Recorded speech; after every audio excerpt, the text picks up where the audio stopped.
طبق دستور رئیس مجلس ملی مجلس عالی جمهوری تاجیکستان، رئیس شهر دوشنبه، عضو کمیته بین المللی شورای المپی آسیا محترم رستمی امامعلی، هیئت راهبری کننده و نمایندگان دسته منتخب المپی تاجیکستان پیش از آغاز 19مین بازی‌های آسیایی به مکان برگزاری مسابقه سفر برگردیدند. عین زمان کارهای آمادگی جهت معرفی کشور ما در دهکده المپی و بود و باش ورزشکاران تاجیک در هنگژو چین ادامه دارد. 19مین бозиҳои осиёӣ аз рӯи шумораи иштирокчиёнаш таърихӣ гардидааст. ҳамин гуна ҳайати мунтахаби тоҷикистон ҳам бори аввал бо теъдоди беш аз 100 варзишгар дар ин чорабинии муҳташами фароқоравӣ ширкат мекунад. кумитаи тадорукот барои дар сатҳи баланд пешвоз гирифтани тамоми ҳайат чораҳои заруриро амалӣ намудааст. منتخب جمهوری تاجیکستان زیاده از 140 نفر می باشد. این مربیان، ورزشکاران و راهبران، رئیسان فدراسیون، نمایندگان کمیته ملی المپیک، کمیته جوانان، نماینده ریاست شهر و ولایت ها هستند. در دهه المپی برای تیم منتخب تاجیکستان 10 آشیانه جدا شده است. در هر یک بنا 11 خانه عبارت است. پیش از همه یک چیز میگم که نظر به بازی‌های دیگر من با یک امکان و بالا گفته میتونم که ورزشکاران ما در سطح خوب هم اشتراک میکنند، هم زندگی میکنند. از جانب تدارکات بازی‌های آسیایی برای هر یک ورزشکار با تحفه علایدگی تیار کرده است. برای ورزشکار در ماده اول لازم است. чӣ тавре ки роҳбари ҳайати мунтахаби тоҷикистон ба мо иттилоъ доданд, барои мунтахаби тоҷикистон 10 ошиёна дар яке аз биноҳои деҳаи бозиҳои олимпӣ ҷудо шудааст. айни замон бошад мо ба шумо шарту шароитро дар яке аз ошиёнаҳо нишон медиҳем. маҳсулоти гигиенӣ ҳамарӯза ба варзишгарон пешниҳод карда мешаванд. ҳамзамон барои ҳар як иштирокчӣ тӯҳфаҳои хотиравӣ тақдим мегардад.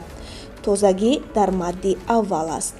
ҳар як хона бо ҳамом, утоқи истироҳатӣ, утоқи корӣ, утоқи маҳз ва ошхона таъмин буда бо лавозимоти зарурии техникӣ ҳам муҷаҳҳаз гардонида шудааст. барои ҳар як дастаи варзишӣ як волонтёр ҷудо гардидааст.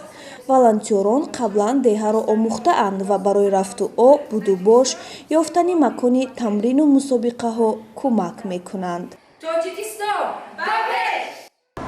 ин биное ки дар пушти ман аст дайнинг холл ном дорад, яъне ошхона аст ки 24 соат фаъол мебошад ва барои бошандагони деҳаи бозиҳои осиёӣ ба таври шабонарӯзӣ хӯрокҳои гуногунро пешниҳод мекунад.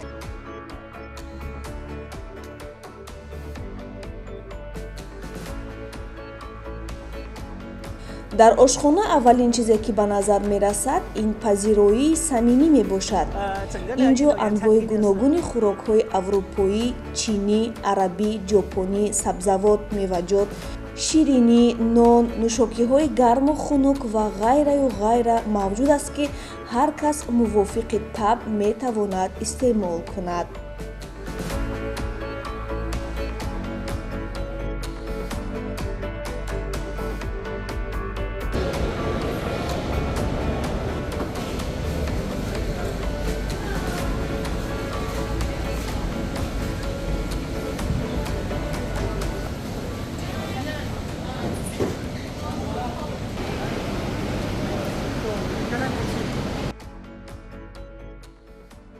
дар беруни деҳа барои аз як бино ба бинои дигар рафтан автобусҳои барқӣ фаъоланд.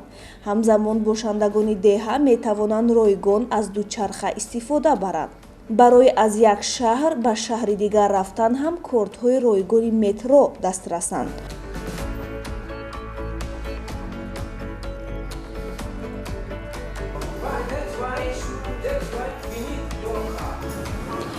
ситоди роҳбарияти кумитаи миллии олимпии тоҷикистон ҳам ҷаласаи машваратии худро доир кард. дар ҷамъомад масъалаҳои ташкили корҳои қабули дастаи мунтахаби Тоҷикистон баррасӣ гардида, ҳуҷраҳо ба дастаҳо тақсим карда шуданд.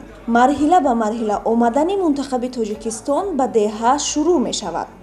хулоса ҳама шароитҳо фароҳам оварда шуданд. Аз варзишгарон машқ кардан асту соҳиби дастовард шудан.